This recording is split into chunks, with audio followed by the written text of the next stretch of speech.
Hey, yo! Welcome back to the Doggett and Beyond. So, a few months ago, I announced about a couple of inaugural seasons for some new expansions on already existing sports.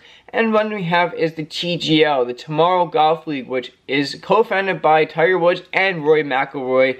And it's basically just a little tournament that this includes 6 teams, and two of them would face off throughout the week. I think they would have 2 matchups during the week, and they would each have 2 different teams. And then they have 6 teams, of course. LA Golf Club, of course, LA, the Bay Golf Club, which is like based off of the San Francisco area, and Atlanta Drive Golf Club, Atlanta, New York Golf Club, New York, Jupiter Links Golf Club, which is based off of in Jupiter, Florida, and then the Boston Commons Golf Club, which is Boston.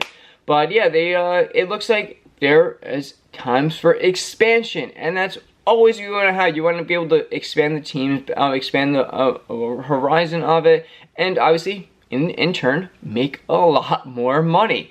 Yeah, we have teams that we have the Detroit is looking to have the 7th franchise owned here, and it is going to be a majority owned by the Hant family, who owns the Detroit Lions, and they're going to be calling it the Motor City Golf Club. Makes absolute sense. That's obviously what Detroit's called, Motor City, and it will begin playing in 2027.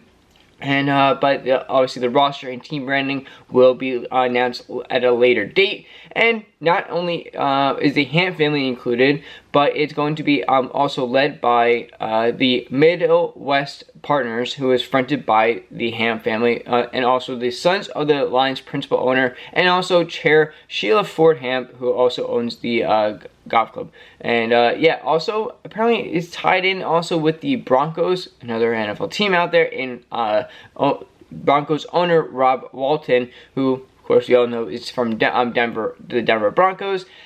And as everything, there's always a price to this. There's no price release for the Motor City Golf Club, but apparently there's also talks about a Dallas franchise, and they said that they got a fee of about $77 million. So think about it in that area, 77, maybe 80, 75, whatever. That's probably about the amount of bidding that you have to have to basically have this come to fruition.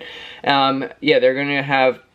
And not only, again, are they going to have the Motor City one coming for Detroit, and now Dallas they want to have, but there's obviously a lot of other players in this that are saying that, hey, like, let's have one from here, let's have one from here. Like, we have Canada, we have, I think, one runs for Toronto and Vancouver, we got Arizona, we even got here coming up in that have trademarks and patents pending is for the Chicago Links Golf Club, Chicago, and then of course Texas Golf Club, which Texas. So yeah, this should be really interesting. I did like it a lot. It's if you didn't really know what the TGL was, it is basically an indoor golf competition between 2 teams, and they have 3 players on each team, and I think it was on a 40 by 20 foot screen inside a stadium atmosphere, and there's in the beginning there's 3 spots you can go. One's obviously a sand trap. You get caught in a sand trap, that's where you go. You have the tee off. That's obviously just you hit it off a tee, and then you have a rough, which is just taller grass.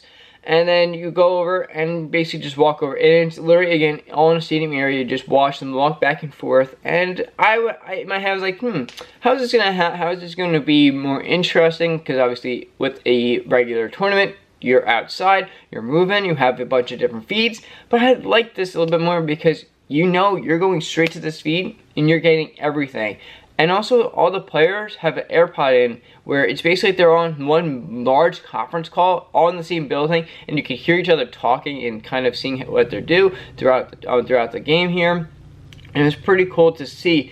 And obviously just an interesting vibe, because a lot of the courses that they were on obviously were all fake and AI. I think maybe there were some courses that were actually legitimately like based off of courses that are at other courses and everything, but you have ones that have like triangles and lava and a crazy water thing going out. But it was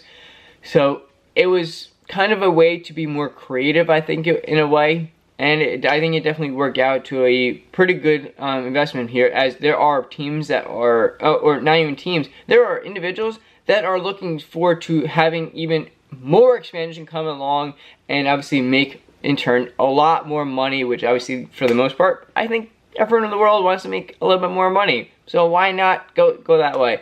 We, of course, have it ended in March, and there has been glowingly major great reviews here, and other people wanting to invest in it. We have the LA Golf Club owner, Alex O'Hanlon, who is, of course, Serena Williams' husband, and and just has so much money here that he is basically, if you look him up, he's putting money into everything.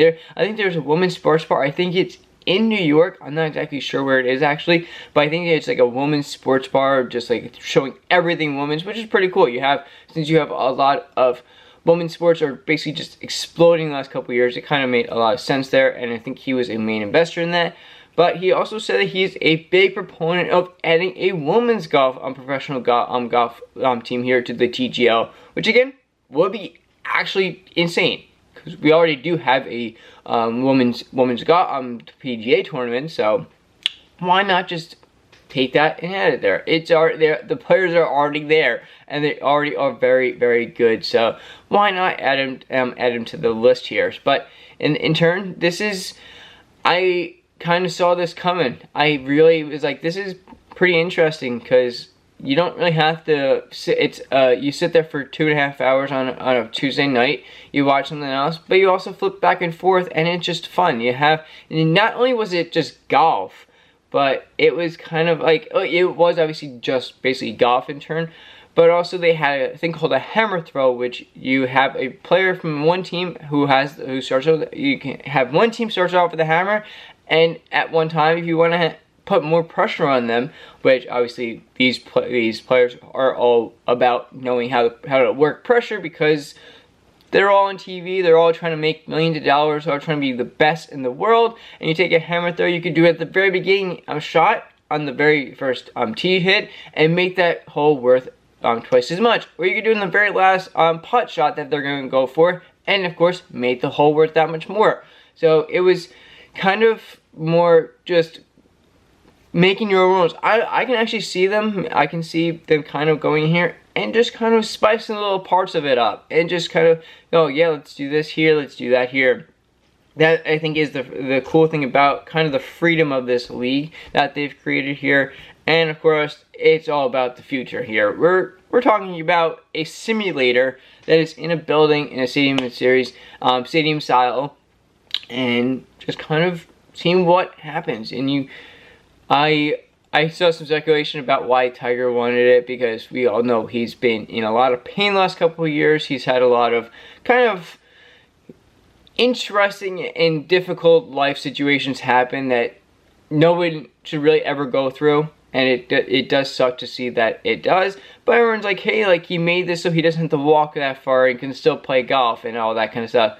I'm sure that there might have been like some little reason of why it happened, but who knows? This is definitely a interesting thing to know, that it's going to be expanding.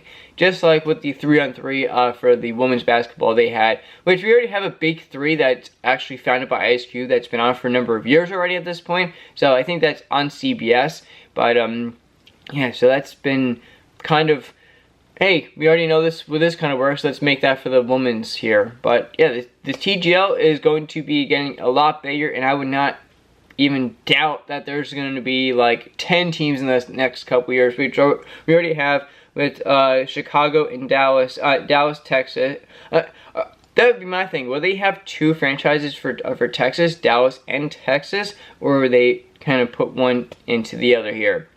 Yeah, I would think that in the next couple years they're going to go from 6 to about 10 very, very fast, and it should be just add that much more excitement to this, and I think just make this tournament bigger and last a little bit longer than it already does. So yeah, awesome to see this. I want to hear all your thoughts on what you think about just the TGL's inaugural year, and also just the expansion and what they should be doing and where they should be going. What cities do you want them to go to? I'll see you on the next one. Peace!